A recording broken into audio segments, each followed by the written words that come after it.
Hello and welcome to Books and Landscape, and my name is Amanda Davey, and I'm continuing to run through the themes that have cropped up through the work that I did on the 273 plus churches, chapels and ruined places of worship across the South Downs National Park for my book Ping in their landscape. Over the last few weeks I've been doing celebrity topics, and this week is another celebrity topic, but a slightly different celebrity topic, and that is celebrity trees. Anybody who visits large numbers of churchyards will have visited and seen or been aware of the fantastic and beautiful yew trees that are often present. And across the South Downs there are a large number of very, very flamboyant, magnificent specimens. And there's also Kingly Vale, where they grow wild, which is a wonderful place to go visit. But what I'm talking about today are the yew trees that occur in the churchyards, obviously, because it relates to the book. There are a lot of misunderstandings or myths or folk stories that relate to yew trees. They are often considered to be pagan worship trees, but the whole idea of paganism is very complex, and there's no actual proof until the Middle Ages that there was any such thing. So before Christianity in this country, there were a lot of different and very local religious manifestations. The Romans had all sorts of gods. They had house gods, they had wild gods, roaming gods, big fat gods like Zeus. Or was he Greek? No, he was Greek. So anyway, there's a lot of superstition that relates around yew trees because they don't drop their leaves in the winter, which means that they are associated with eternal life. So that gives a totally different look at things, and that will crop up when going through the photographs of the different churches as well. There's a bizarre thing about longbows, that yew wood was used in the production of longbows for all the wars that were being fought across all the hand combat wars that were being fought in the Middle Ages. But that again is not quite the thing, because the longbow wood needs to be harder than the wood that is in British yew trees is. And so yes, it's Taxus baccata wood, but it's actually Taxus baccata from southern countries, south of France, Italy, Portugal, I think. Not British wood. Yes, the berries can be, the berries are poisonous, or the centre of the berries is poisonous. Just don't even bother trying to work out which bit is or which bit isn't. Just say that it is. And so that it's not a good idea to have livestock browsing on them, but that's not why they're there. So it's all very complicated, and then we get to the question of how old are they? Dr. David Bellamy and his chums landed themselves with a very peculiar formula that had been put together by one of their colleagues, and they have been going around the countryside, or they did, obviously they're not now, going around the countryside telling people that the trees are about 3 times as old at least, if not more, than they actually are. So there are all sorts of certificates that you might find in a church proudly saying that their yew tree is 2,000 or 4,000 years old, when actually it's probably nudging 1,000. And there's evidence from Selborne that was done as a result of the 1987 storm, which I'll talk about. So the thing about yew trees is that the way that they grow is, I suppose all trees that grow to a venerable age stop needing to have their heartwood. They lose it, and they get what they need going up to the branches. The branches continue to have a core, but the main bit hollows out, and with aging yew trees the hollowing can get really quite something. This is at Farringdon, Upper Farringdon in Hampshire, where Gilbert White was curate, and there are two very venerable ancient yew trees that grow there. That's the younger of the two. Their girth is enormous, but the way that yew trees grow is just incredibly complicated. And this is where the aging goes a bit nuts.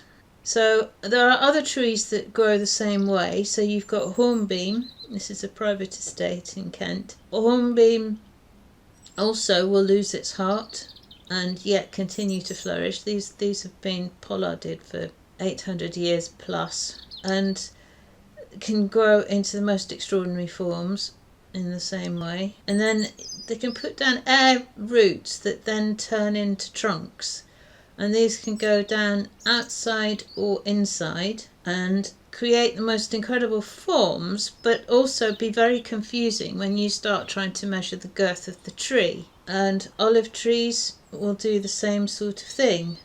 They hollow out, they go a bit saggy, needing to be propped up, and lose their core, and then drop down the strange air roots and confuse everybody and spread out and turn into groves of trees. And this is at Ringmer, and you can see that there are all sorts of air roots that have come down and are spreading out next to at the base of the tree, and you've got one that looks a bit like a Tarzan rope coming down. This is a fastigiate yew that does not grow to the venerable state, and this is at Swanmore in Hampshire, a Victorian church on a site that was just a Victorian church site, which is unusual. You will find tree people talking about male and female, which basically yew trees are.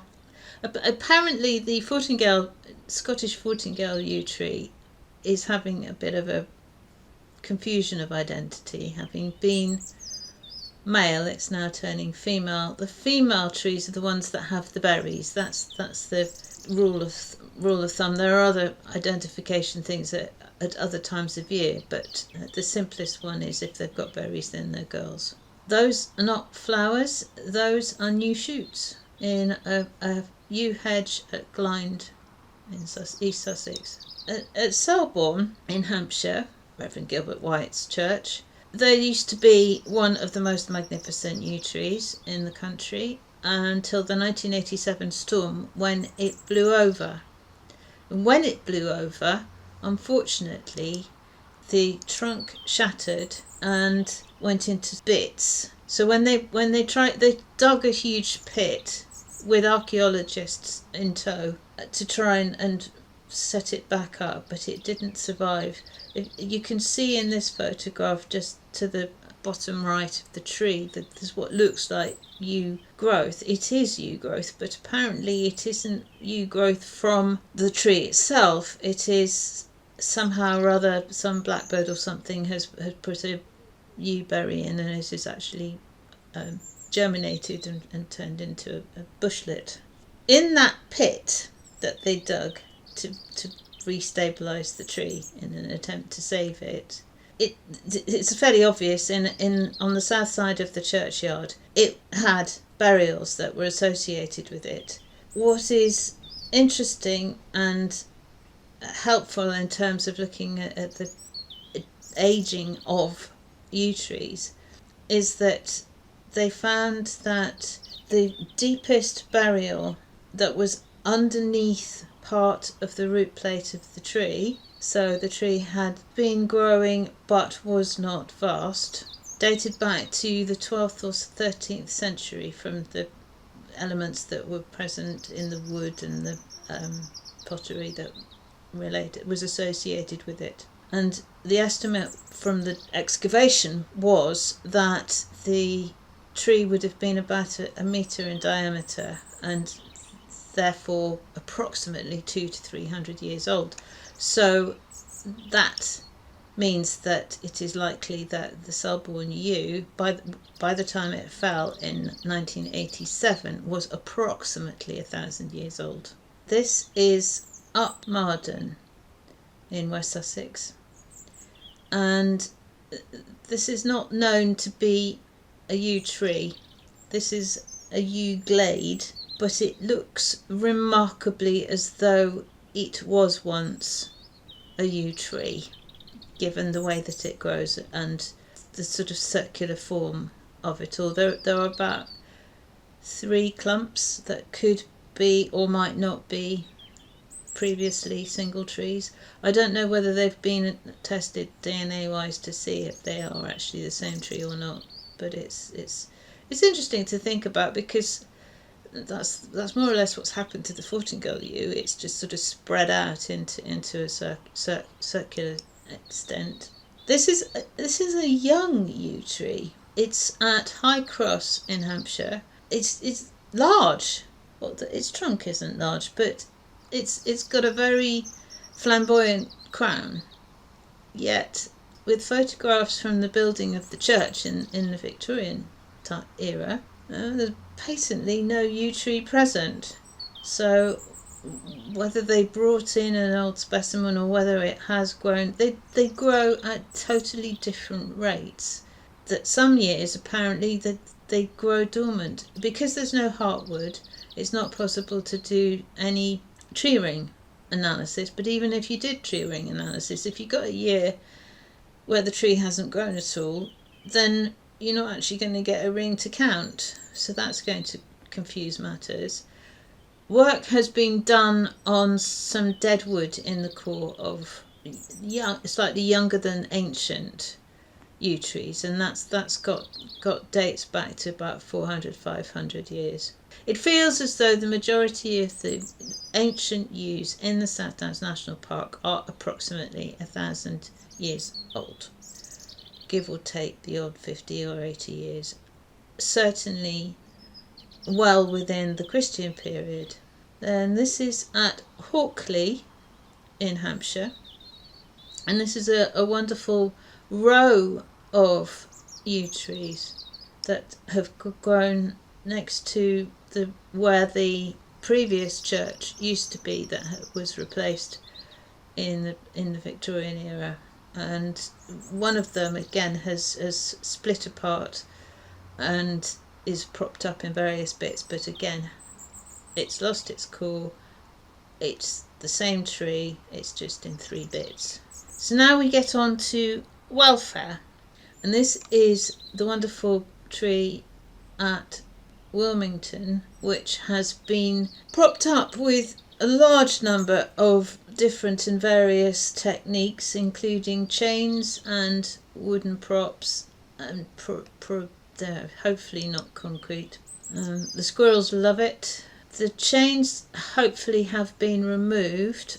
They did some work about 4 or 5 years ago to sort out some of the ways that it was being looked after, because as you can see the chains have got a bit tight, and some of the props have also been soaked up into the bark of the tree. Social media is full of oak trees that soak up phone boxes and pillar boxes, so it's just what happens really. Then this is at Coldwaltham in West Sussex, a very venerable yew tree, a fine specimen, and it is maltreated by having this massive great shed dumped down on its root plate, which is really not not good for it at all. And so some of the surveyors that go out and look for it have found that its crown is not as healthy as it should be. It looks phenomenal, so it's not suffering as much as it might do, but it's just really not the right thing to do to a tree this amazing. And there's the tombstone giving a real sense of the size of the girth of that tree. It's got this sign that says it is one of the 12 oldest trees in the country and is the subject of a preservation order. It's true about the preservation order. Nobody knows what the list of the 12 oldest trees is. There are a lot of trees. There's a wonderful ancient yew. I'll put a note up when I'm putting this up.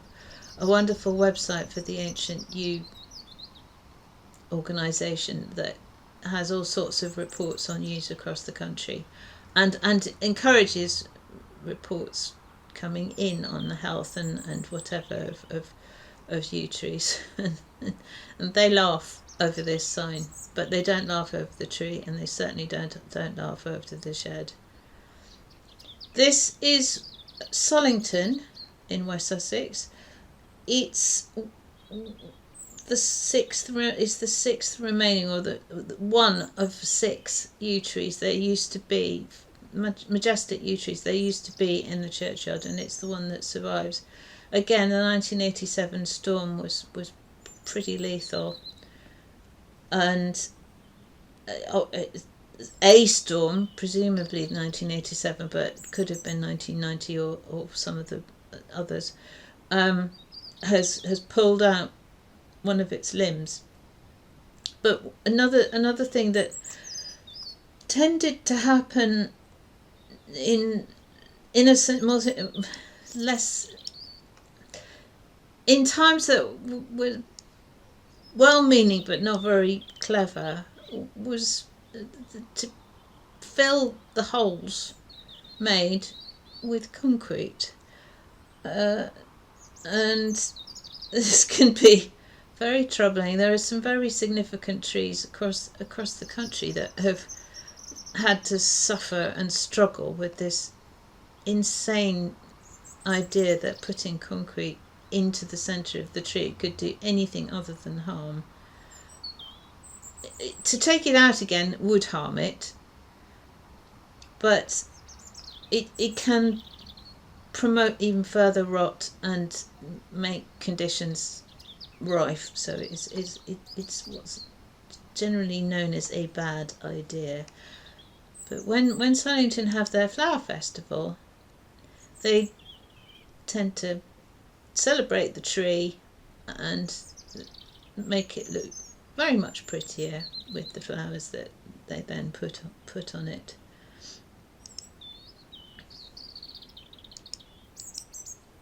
This is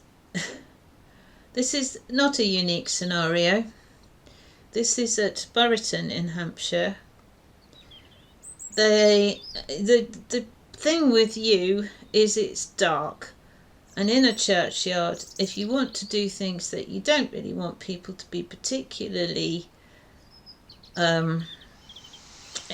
affected by, like maintenance activities, so in this case the dumping of grass clippings on top of tombs as well as yew roots, it tends to be done in the dark recesses of the branches of yew trees, which again is not a good idea.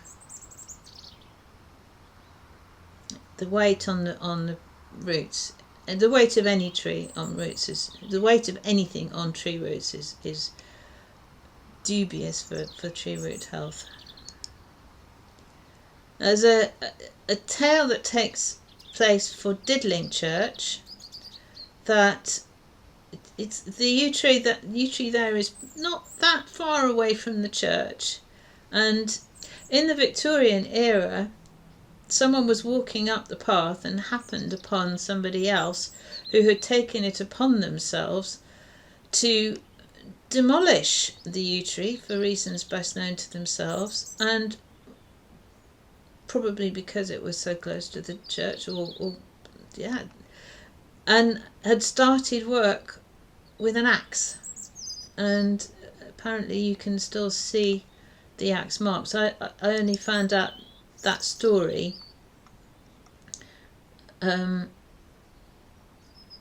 after we visited for the last time when I was doing the actual research on the churches. So that's a shame, because it would have been nice to have actually had photos of the axe marks. It's good that it survived. It's a fantastic tree, and it's also got some very good lichens on it. Not all trees are any much further away from the church than that, and it's this is at Steep in Hampshire. This is on the south side of the church. So this is one of two magnificent yew trees at Fulfil Green, which is a tiny little church on the site of a much older church in Hampshire. And High Cross actually was the church built briefly to replace it. It ceded a hamlet of its own, and eventually the next landowner decided, the next lord of the manor decided that he was going to build a little church in Fulfil Green, because it wasn't working that they had to all trot up to High Cross, when in those days there wasn't a village at High Cross. It was just the chap who paid for the church happened to live next door to the field. So that these ancient yew trees were presumably associated with the previous church. This is a magnificent specimen at Bignor, in the corner of the churchyard in West Sussex. Then another fantastic one is at Corhampton in Hampshire, and that church has been dated to 1020 and the time of King Canute. So that ties in with the approximate date that relates to the size of Selborne. And again, the association with the fact that the leaves don't drop and therefore eternal life, or the link to eternal life, does mean that a lot of people wanted to have their graves in association with the yew trees. So and in the dark corners. It's strange, because to us to be in the dark would be tricky, but for earlier folk it really did matter. And it's likely that the brick covers for the tombs are because they wouldn't have been able to dig the graves as deeply in respect of the roots of the tree.